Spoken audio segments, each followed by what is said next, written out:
parece que está começando hoje a assar a batata do Daniel Alves, né? Vai começar o julgamento dele em Barcelona. O famoso lateral direito da seleção brasileira chegou a jogar no meio-campo do São Paulo. O jogador brasileiro foi acusado de estupro contra uma jovem de 24 anos em uma boate da cidade espanhola. Daniel Alves está preso desde janeiro de 2023 e pode ser condenado a uma pena máxima de 12 anos.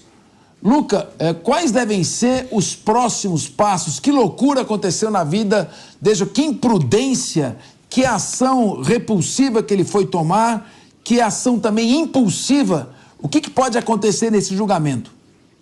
Olha, Capês, como você bem relembrou, esse caso aconteceu no final de 2022, no Ano Novo, em uma discoteca em Barcelona, e ele foi preso preventivamente logo em janeiro de 2023, o status que segue até hoje, já que o julgamento, como você bem colocou, começou hoje e deve demorar 3 dias.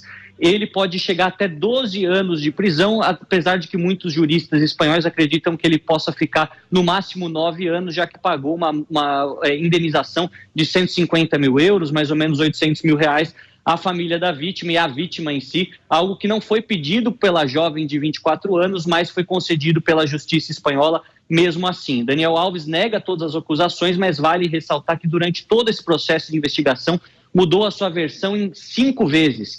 Não só no começo dizendo que não conhecia a jovem, até na última versão dizendo que foi sexo consensual, algo que foi desmentido por grande parte das testemunhas. São 28 testemunhas que serão ouvidas durante esses próximos 3 dias, além de exames terem sido feitos, né, laudos genéticos que mostram que o seu material genético estava no corpo da vítima e também nas próprias roupas da vítima que estavam rasgadas. Nesse momento, também o fato da mãe de Daniel Alves ter publicado fotos da jovem de 24 anos em suas redes sociais. Ela descarta qualquer tipo de conciliação, qualquer tipo de negociação para diminuição da pena, já que a jovem e a sua advogada querem a pena máxima e Daniel Alves se coloca em uma posição extremamente difícil, já que não conseguiu ao longo desse ano montar um caso de defesa que fosse contundente, além da mudança das versões de todos os exames. Nós vamos continuar acompanhando. Ele diz que é vítima de um tribunal paralelo formado pela imprensa e que não acha que o julgamento será justo,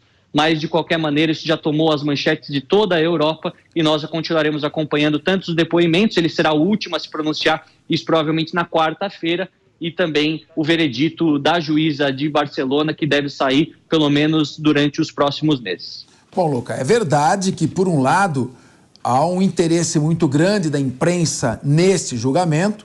Ele passa a ser um julgamento também temático, ideológico, o que dificulta ainda mais a defesa do Daniel Alves. Mas também é verdade que as provas técnicas, periciais, depoimentos de testemunhas, a mudança sistemática de versões por parte do Daniel Alves, a vítima correndo do banheiro chorando, a iniciativa dela de fazer denúncia logo em seguida, a disposição de não fazer acordo. Há alguns casos, como aconteceu se não me engano, com um ministro francês, era o secretário da União Europeia, quando ele estava hospedado nos Estados Unidos, foi vítima de uma armação. FMI, né? Do FMI. Então, me parece que a situação dele é muito complicada. Eu não vejo possibilidade aqui, analisando friamente o processo, de que ele venha a ser absolvido.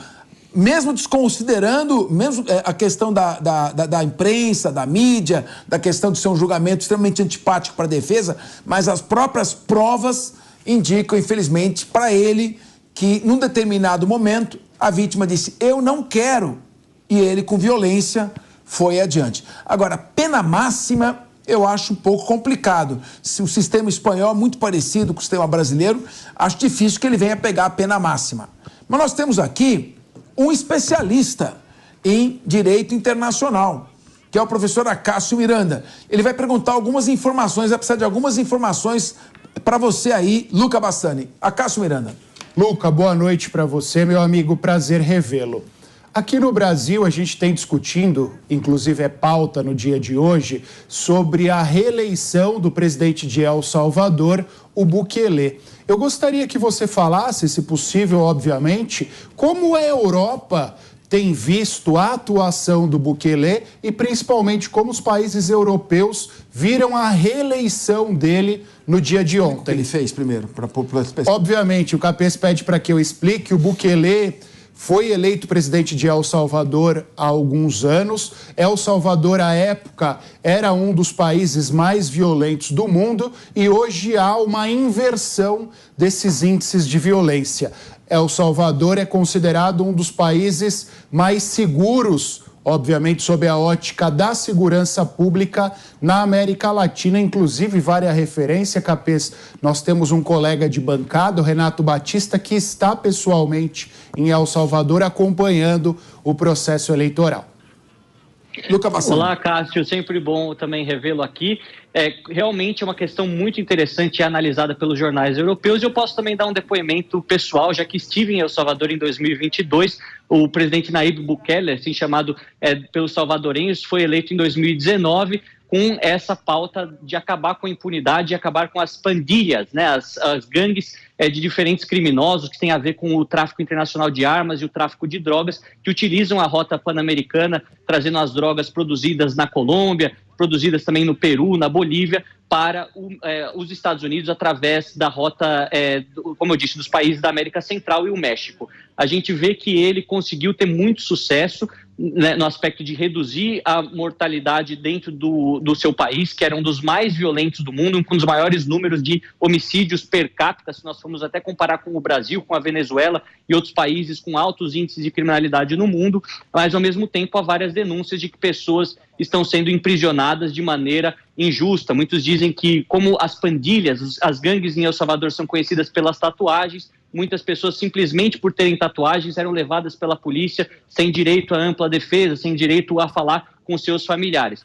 De qualquer maneira, eu estive em El Salvador, em múltiplas cidades, conversando com as pessoas, e todo mundo se diz bastante satisfeito. Grande parte da população aprova essas medidas porque acredita que o caos completo da segurança pública só poderia ser resolvido por medidas consideradas como essas autoritárias. Não sou salvadorenho, não posso julgar, mas aqui na Europa eles trazem nas manchetes exatamente esses dois fatos. O primeiro é que sim, é um presidente muito popular, um presidente que conseguiu contornar a crise na segurança pública e fazer com que esse drama desaparecesse da vida dos salvadorenhos durante os últimos anos. Mas, ao mesmo tempo, pontuam que as questões democráticas e as questões do direito à ampla defesa e a presunção da inocência de uma democracia não estariam sendo seguidas como deveria ser num país democrático. Aí fica para cada um dos nossos ouvintes e espectadores julgar, mas é essa a visão trazida pelos europeus.